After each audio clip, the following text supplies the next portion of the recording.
right, guys, we're back for another video. It's actually only about 15 or 20 minutes later. Yep. But we just took the box out with our cart. We're loving the cart. And pulled the Tahoe forward. Did I call that Yukon? Yeah.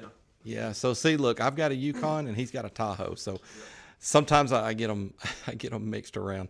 But we are about to drop 4 subs in here for the first time. Wire it up, not like the final wiring, but just kind of some, makeshift get us by wiring, and hook the IMSG up to it and see what it's tuned to, and then start most likely cutting on that port to get the tuning where we want it to be. So our target tuning is 30 hertz.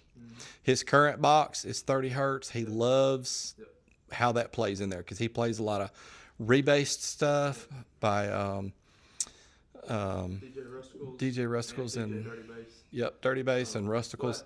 Having it tuned that way, it also having it tuned at 30 hertz also allows me to pretty much play a lot of the rebase stuff that's still in the 30s, some down in the 20s, but still being able to play Spotify really good, which is good for if I'm ever, letting somebody hear my system, giving demos, whatever, they request a song. They're usually, a lot of the times I just won't have it right on hand from DJ Dirty Bass or DJ Rusticles or anything. But getting, being able to play Spotify good, pretty good, not being able to play real high, but still high 40s, low 50s with my current setup is still pretty impressive to a lot of people. So, but yeah, I'm wanting to tune this box pretty much the same way and just have everything be louder. Have the same setup that I got now, but just louder in every way. So, yeah, we could go a little lower and really go for the windy stuff, or go a little higher and really max out on that peak resonant in his vehicle. But we don't want to do either one of those. We want to be in the middle and be able to do everything pretty good, and probably nothing perfectly. So we're cool with that. Yeah. So, all right. That's why I got rid of the JP53. So. Yeah, that's right. If we wanted to just go windy, we'd have probably kept the JP53. Yep. Looked like it was going to be a great amp for that. All right, so we're going to shut up for a little bit. We're going to turn the camera off, and we're going to start dropping some subs in. Yep. All right, guys, if y'all remember, we had the new subs in his box temporarily so he could play them, break them in a little bit. Yep. These are the ones with the metal ring. The other ones still have the rubber. We're still waiting on the rubber rings from Sundown to be able to put rubber on all 4 of them. But these still have the metal on them for now. We're supposed to be getting those, I don't know, sometime in the next couple months. They said they were on back order or something for the rings. So anyway, but yeah, these are the new ones. We just took them out of my box. We've still had them playing in the Tahoe to break in. But we're taking them out right now. About to go put them in that box that's behind you. And we're going to put the other 2 with the rubber in it as well. But just wanted to show you, these things are beasts.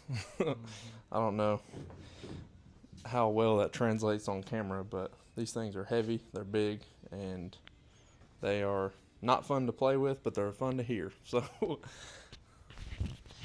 right, and our cart is still coming in handy. Check this out, guys. Really cool. So then we'll just roll it over here, stick them in this box, and then we'll go back and get a couple more. All right, let's get back to work. All right, guys, we realized we want to throw some wires on these things before we drop them in. We went to one of our this is all sky high wire, and it's one of 4 boxes.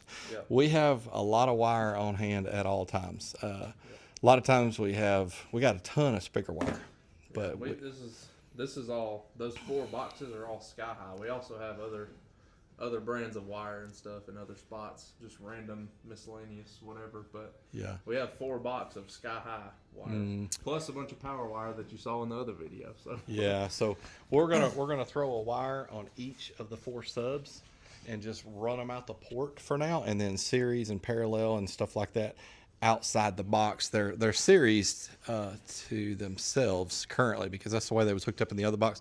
We'll leave that part alone, but we're still going to run a separate speaker wire to all 4 speakers and just run them out the port. So that's what we're fixing to do right now, is wire these things up.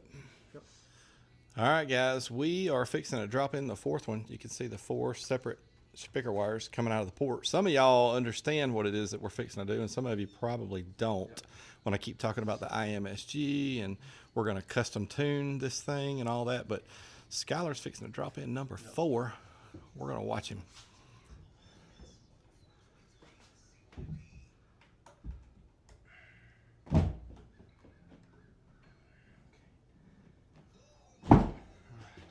Dude, look at that, guys. Got 4 15s in a box. There's 4 subs. Finally.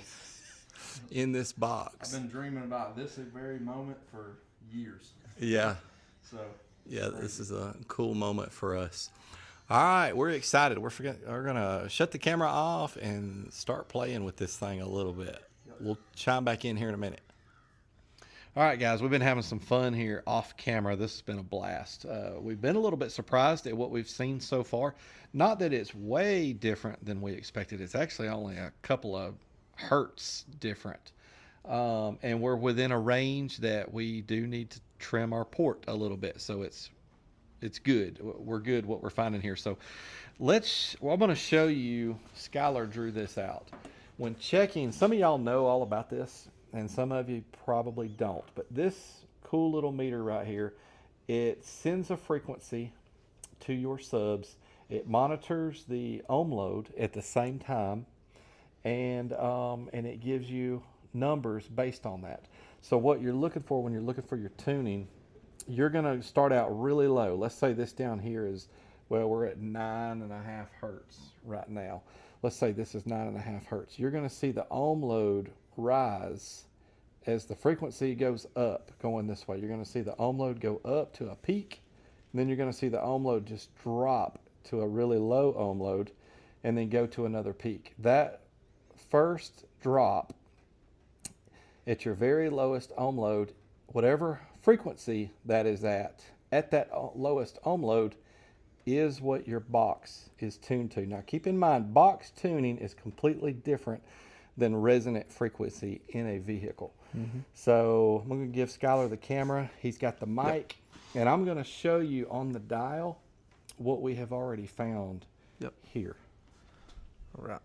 So basically, if you didn't fully catch what he was saying, pretty much you're going to find the 2 peaks of where your ohms are the highest on this graph, which we've already wrote down what ours are, so it's kind of a spoiler. But you want to find basically the valley between the 2 peaks is the way it's easiest to remember. You imagine those as like 2 mountains, and you want to find the valley between that, and that's what your box tuning is. So for us right now, it's at 28.5 hertz at 0.84 ohms. So we'll show you this right now. So right now it's at 9.5 hertz, which is way down here at the first start of the graph, and then it goes up from there.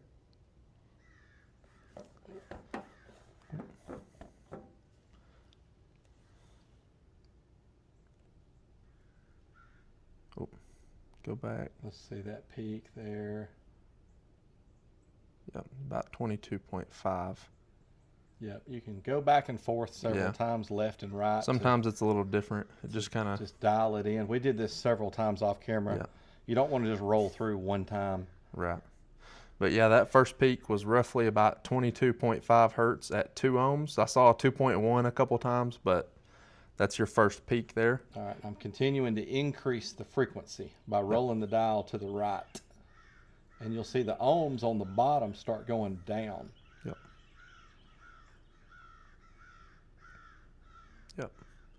So as you can see right there,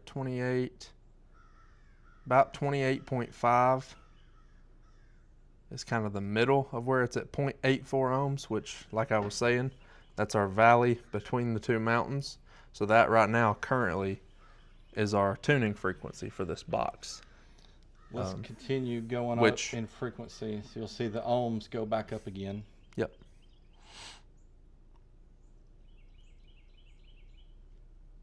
Keeps going up, keeps going up. All the way up to, yep, saw 2.9 there for a second. Yep, right at about 38.5, 38.6, which is where we have that wrote down, at 2.9 ohms, which is also our second peak there. So you saw that we had at first 9.5 hertz, which was at like 0.69 ohms or something, which these frequencies and these frequencies will actually be lower than what your peak is. So it's a little weird to whenever you're first learning this stuff. But so there was our first peak at 22.5 hertz. That was our valley at 28.5. Our second peak at 38.5 at 2.9 ohms. And if you were to keep going up with this, Timed out. Yep. But, yeah. Okay. So you, as you can see, 44, 45 hertz is already down to 1.6, which is lower than our peak there. And the higher you go, it just keeps getting lower and lower and lower. And you can go all the way up to, I don't know what the meter goes up to, but it'll take you way high. Mm-hmm. And that first peak, even though, a first valley, even though it has another valley that's up in what's 50 or 60, what was it? I can't remember, but Yeah, something like that. it's the first valley that's the box Yep. tuning, not the second one. So also what this means is we So need to since pull our- our port out. Yep. Since our tuning's a little low, the way to make that go up to our goal of 30, since we have the correct opening and the correct, like we were showing you the blocks that are 6 inches, since we have the correct amount of air, what is that called? Volume, I guess, coming out of the port. We know it's 6 inches from the bottom all the way back. So what that means is we shorten that port up a little bit, and it'll give us a little more airspace in the box, like kind of how we were able to shorten the box down. It'll give us a little more airspace in the box and a little more, little higher frequency for the tuning. So you can do that a couple different ways to get higher or lower. So if you need to go higher, you can make the port longer. If you need to go lower, you can shorten it up. Or a couple other ways that people do it. They can either have more, like, if you had a 6-inch port, you could go to like a 5-inch port, and that would also make your tuning lower. Or you could go more space, go to like a 7-inch port, and it would make it higher. I don't know. It might be if the opposite. Yeah, I'm not sure if I said that right, but the volume. you can change either the opening or the length of the port to make it either higher or lower, whatever you need. So for us, the opening's right. So what we need to do is shorten that port down from being, instead of way back here, it needs to be about here or so. I don't know exactly how much we're going to shave off, but our goal is to get it right at 30 hertz. So we need to go up 1.5 hertz to be at that. So Yep. So we're not sure. We'll talk about it off camera, but we're fixing to pull this port out. We're going to cut off, I don't know, 1/4 inch, 1/2 inch, probably only a little bit, but and then we'll stick the port back in, hook it all back up, check it again, and we'll do that as many times as we need to till we're satisfied with what the box is tuned at. So, all right, we're going to shut the camera off and get to some of that. All right, guys, welcome back. It's actually another day. It's Sunday morning, and we're back to port tuning. We're right in the middle of port tuning, by the way. Even the router. We'll show you. Yeah, we'll show you here in a minute what we've got going on with the port tuning. But we thought we would take this opportunity to top balance our lithium. Now, here's what's funny. Every time I've ever seen anybody on the internet top balance their lithium, they've always done it different. I don't know if I've ever seen two guys do it the same way. And I think we're going to be in that boat today as well. So we was like, well, we could pick up some rebar, We could pick up some all thread, some angle iron, all different, jumper wires. But ultimately, here's what we're going to do. Skylar, we're going to use some welding wire. Putting the welder to use. Yeah, our new welder, which we haven't even used yet, but show them how that wire spits out. Yeah. Just cold feed it and it just come out there without welding or nothing. So we're going to shoot out a good, 10 feet or so. And we're going to it's pretty easy to wrap that, or we feel like it's going to be pretty easy to just wrap that around the terminals or the ends of all those. And just go from one to the next, wrapping it around. And so we're going to get that done. We'll check back in with you here in a minute and let you know how that went. And then we'll talk to you about where we're at with the port tuning. All right, guys, sit tight for just a minute. All right, guys, we got them top balancing. Can you see the wires? Just be really careful if you're doing it this way to not let your wire flop around. We didn't have any touch, but there was two of us doing it. He was wrapping around the terminals while I was holding all the excess wire, so it wasn't just flopping around and going to touch something it wasn't supposed to touch. So anyhow, we'll let them top balance for several hours. I'll be honest with you, they may sit like this for several days before we get around to putting them together.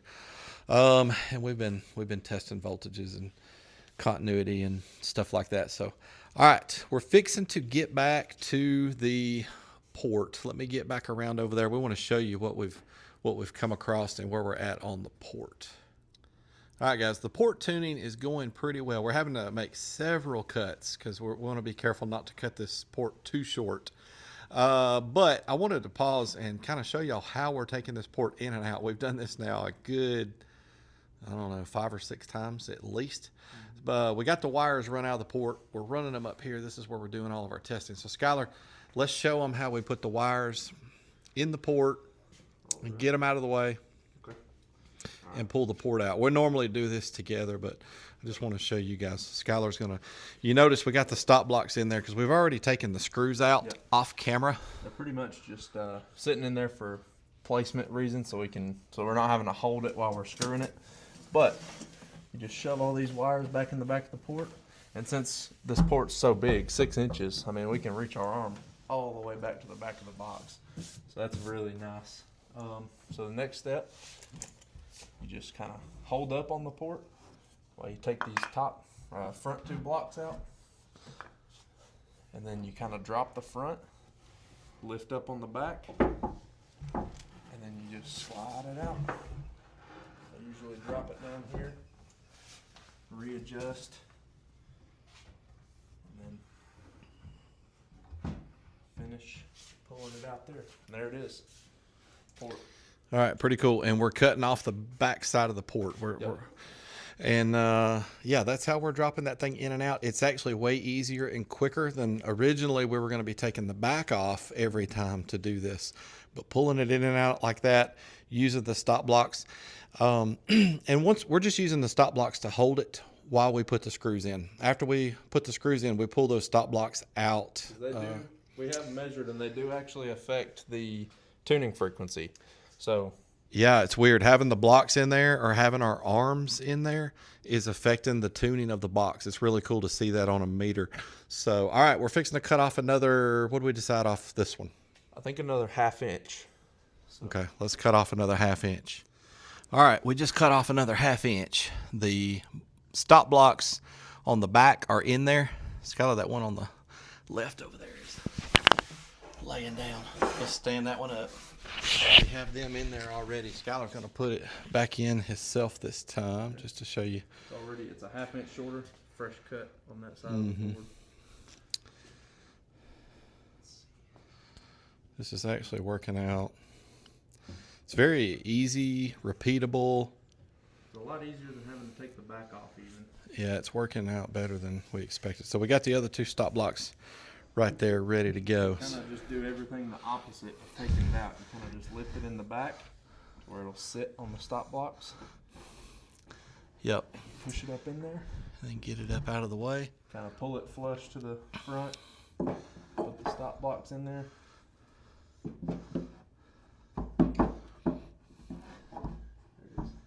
And let it sit. Now it's in place. Yep, then we go around. There's just 1 screw in each side.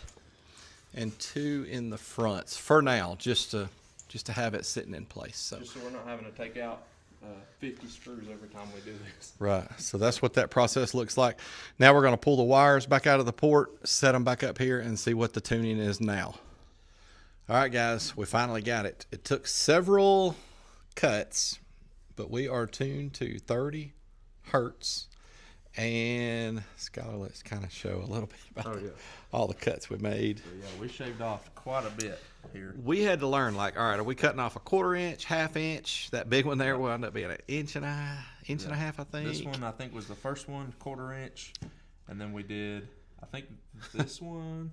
And then we tried doing several other things, rounding it over, see if that made a big difference. Mm-hmm. And then we pretty much ended up landed on 1/2 inch. Yeah. Because 1/2 inch would change it by, what was it, 0.2 hertz or something? Enough to make a difference where you knew it wasn't just inconsistency. Right, but we walked this thing all the way up to 30 hertz because at first it was tuned to 28.5. 28 and a half. Skylar, go ahead and talk a little bit about what we got going on. We drew y'all out a graph to kind of explain where we started and where we ended.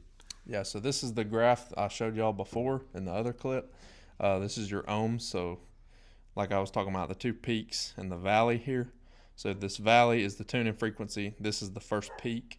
This is the second peak. You want to look in between the 2 peaks to find your tuning frequency. And then all this will be like lower frequencies down to like, 2 hertz or whatever, and this is all the way anything over whatever your second peak is, which would be 50s, 60s, all the way up to 15K, whatever.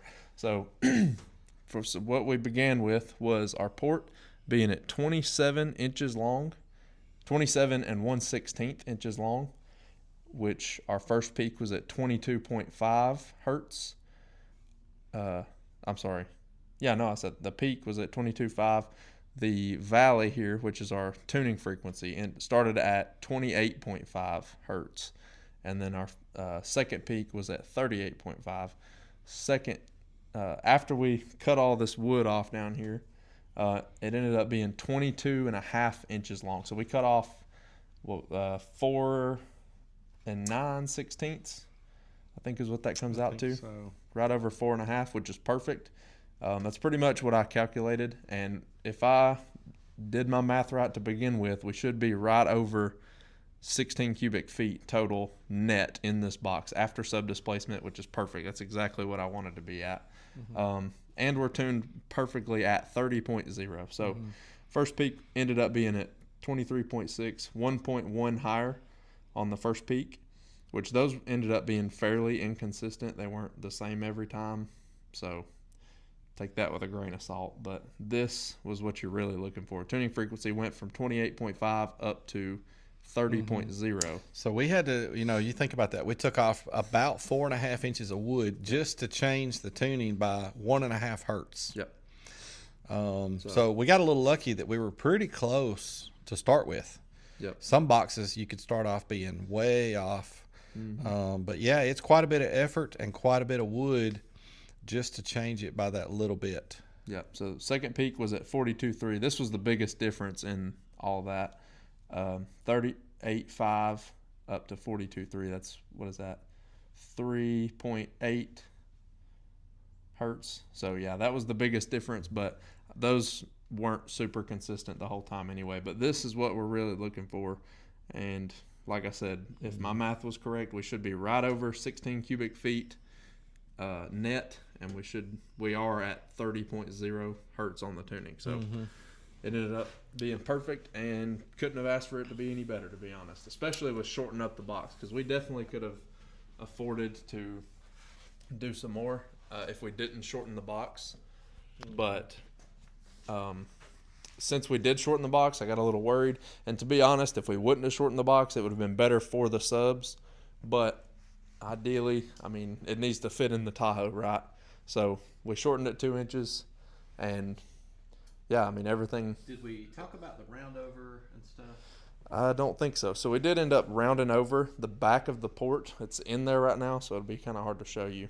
But we rounded over the back of the port to make it a little more smooth and less turbulent for the air, and the same with the outside of the port that you're looking at right now. just to help the air come out more smoothly and not be as turbulent. Make it as efficient as possible. So, but yeah, that's everything's looking good for the box so far. Still got a bunch left to do on it, but yep. All right, guys, this video has gotten a little long, like most of these have, and I know this box seems like it's taking us forever, but we're taking our time. We're enjoying the process, and you know, if it takes a little longer than expected, that's okay. But we will get back to it. Probably be 2 more weeks, to be honest. Also, our lithium still sitting over here top balancing. Everything's looking great with that. But yeah, guys, that's going to be it. We'll check back in with you. I'm still going to drop these weekly, even though we're filming every other week. We're able to make 2 videos per weekend. So guys, thanks so much for the support. Please subscribe if you haven't already, and we'll see you next time.